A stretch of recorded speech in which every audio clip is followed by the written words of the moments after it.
आप घूम कर खुद देख लीजिए और आवाम से पूछ लीजिए कि आवाम मुझे किस तरह प्यार करती है और कितना चाहती है। मेडिकल रिपोर्ट के मुताबिक माफिया और विधायक रहे मुख्तार अंसारी की 28 मार्च 2024 को हार्ट अटैक से मौत हो गई। अंसारी को लेकर जिस तरीके के रिएक्शंस आ रहे हैं सोशल मीडिया पे, उससे साफ है कि उसको लेकर जो मत है वो डिवाइडेड है। ऐसे ही डिवाइडेड ओपिनियन की बात है राजेश सिंह की एक किताब बाहुबलीज ऑफ इंडियन पॉलिटिक्स में। किताब के पेज नंबर 52 पर लिखा है कि यूपी के एक बहुत बड़े हिस्से में अंसारी को रॉबिन हुड माना जाता था। कहा जाता था कि वो अमीरों से लेता है और गरीबों को देता है।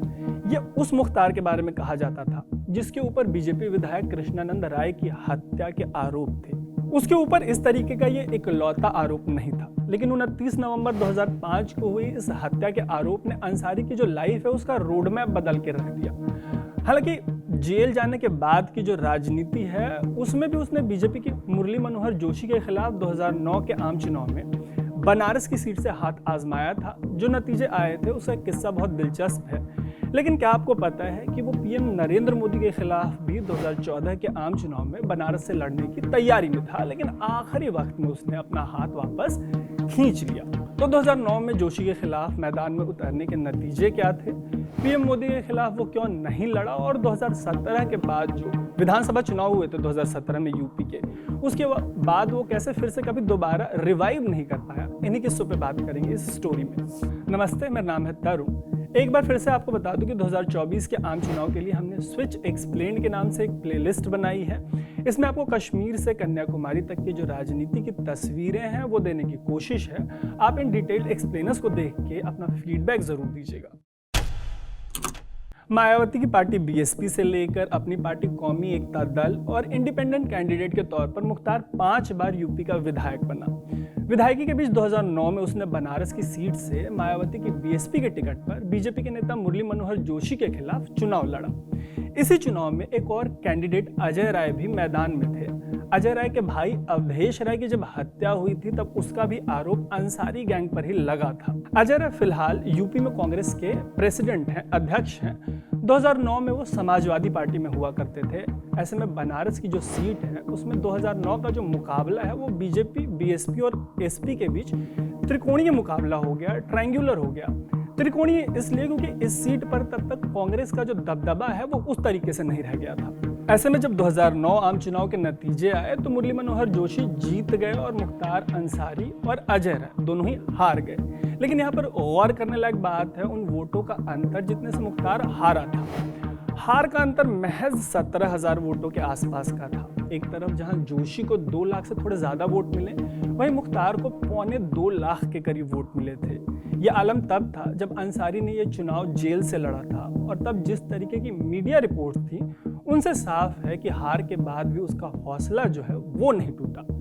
हालांकि ऐसे बुलंद हौसलों को तब झटका लगा होगा जब 2010 के उस दौर में यूपी की सीएम रही मायावती ने अंसारी से दूरी बना ली।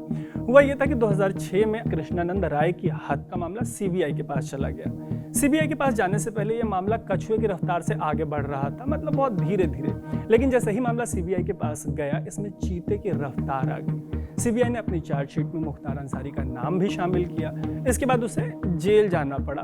जैसा कि मैंने आपको बताया कि 2009 का चुनाव उसने जेल से लड़ा लेकिन हार गया। इसमें मुरली मनोहर जोशी की जीत हुई थी। इसके बाद 2010 में बीएसपी ने भी हाथ खड़े कर दिए, लेकिन मुख्तार एक लड़ाई और लड़ना चाहता था। वो 2014 में पीएम नरेंद्र मोदी के खिलाफ चुनाव लड़ना चाहता था। आपको याद होगा कि अच्छे दिन और अब की बार मोदी सरकार वाले 2014 के चुनाव में मोदी की लहर और सुनामी की बात हो रही थी। लेकिन फिर भी ऐसे कई मीडिया रिपोर्ट्स मिल जाएंगी आपको जिनमें यह कहा जा रहा था कि इस सीट से, बनारस की सीट से मोदी को मुख्तार टक्कर दे सकता है। 2024 में यहाँ से बैठकर देखने पर आपको भले ही ऐसी बात पर हंसी आ सकती है, लेकिन तब ऐसी बातें हो रही थी। मतलब एक हेडलाइन में तो ये तक लिखा था कि बनारस से मोदी के लिए मुख्तार सबसे ज्यादा मुश्किलें खड़ा करने वाला साबित हो सकता है। आपको याद होगा कि तब अन्ना आंदोलन से निकलकर एक आम आदमी पार्टी भी बनी थी। इसके मुखिया अरविंद केजरीवाल भी चुनाव लड़ने के लिए इसी सीट पर जहां से मोदी लड़ रहे थे बनारस पहुंच गए।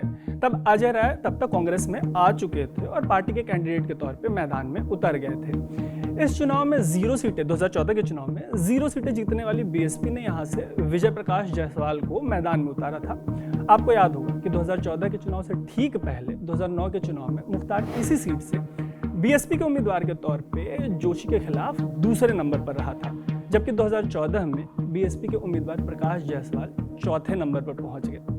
विच मीन्स कि मुख्तार की दूरी का बीएसपी को ठीक ठाक नुकसान हुआ था 2014 में।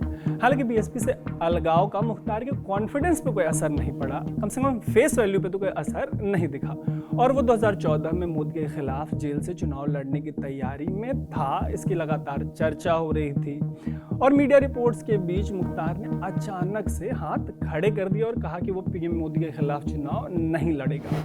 अच्छा, चुनाव नहीं लड़ने के फैसले की वजह बताते हुए उसने कहा कि वो नहीं चाहता कि उसके मैदान में आने से जो सेक्युलर वोट है वो बट जाए और बीजेपी को सीधा फायदा हो। मुख्तार के ऐसे फैसले के बाद कहा गया कि बाहुबली होने की वजह से ऐसा माना जाता है कि वो ताकत के इस्तेमाल में ज्यादा भरोसा करता है, लेकिन पीएम मोदी के खिलाफ नहीं लड़ने के फैसले के बाद कहा गया कि मुख्तार ने बाहुबल की जगह अपने दिमाग का भरपूर इस्तेमाल किया। उसको ये बात ठीक से पता थी कि उस चुनाव में नरेंद्र मोदी की जैसी सुनामी थी, उसमें उसका रॉबिन हुड का कार्ड जो है वो उड़ जाएगा, बह जाएगा। ऐसे में उसने सेक्युलर वोटों के बंटवारे का कार्ड खेल दिया, लेकिन कहानी जो है वो यहीं पे खत्म नहीं होती है।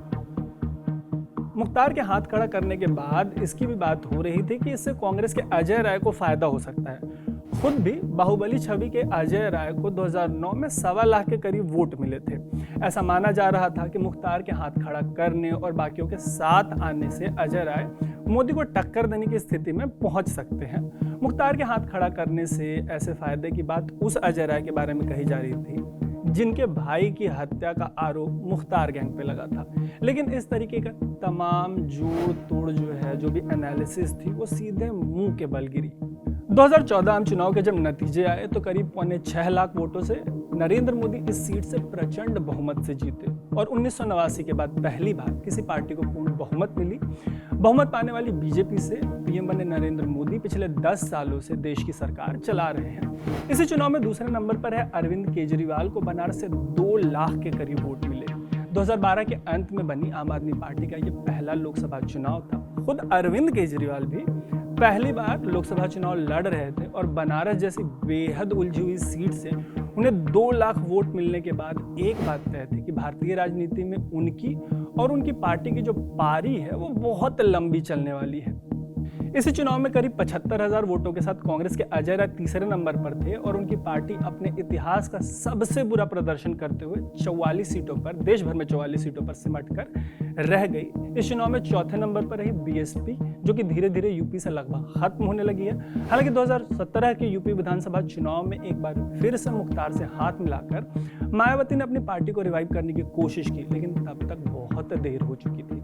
2017 के चुनाव में 403 सीटों वाली यूपी में बीजेपी को 300 से ज्यादा सीटें मिली और योगी आदित्यनाथ सीएम बने उत्तर प्रदेश के, और इसके बाद फिर से कभी भी मुख्तार को रिवाइव होने का मौका नहीं मिला।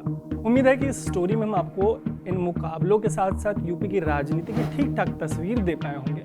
ऐसे ही स्टोरीज के लिए देखते रहिएगा स्विच। मेरा नाम है तरुण।